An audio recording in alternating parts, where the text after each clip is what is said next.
انت محتاج تغير النضاره اللي تاخد بيها قرارك. احنا دلوقتي في الاو الثانيه من الاو او دي اي لوب اللي هي اورينت. لما بتيجي تاخد قرار كبير في السوق العقاري او في حياتك لازم تسال نفسك شويه اسئله. هل انا شايف الموقف بعيني ولا بتجارب قديمه بتتحكم فيا؟ هل في قيم معينه زي الامان او الاستقرار بتخليني انحاز لقرار معين في اتخاذ القرار؟ هل انا متاثر بتجربه قديمه نجحت او فشلت ومأثره عليا في اتخاذ قراري؟ هل المعلومات اللي عندي حديثه ومؤكده وموثوقه ولا بس سمعت من كذا حد رايه؟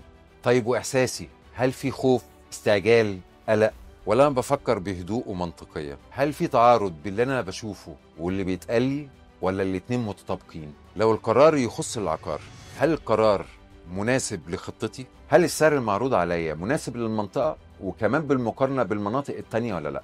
هل البنيه التحتيه والفاسيلتيز الموجوده في المشروع مناسبه لاختياراتي واحتياجاتي ولا لا؟ هل عندي بدائل واضحه وانسب ولا لا؟ لو وصلت لحد هنا فانت بتاخد قرار حقيقي مش مجرد رد فعل. مش معنى ان انت عرفت الاسئله دي يبقى انت كده وصلت للقرار الصح.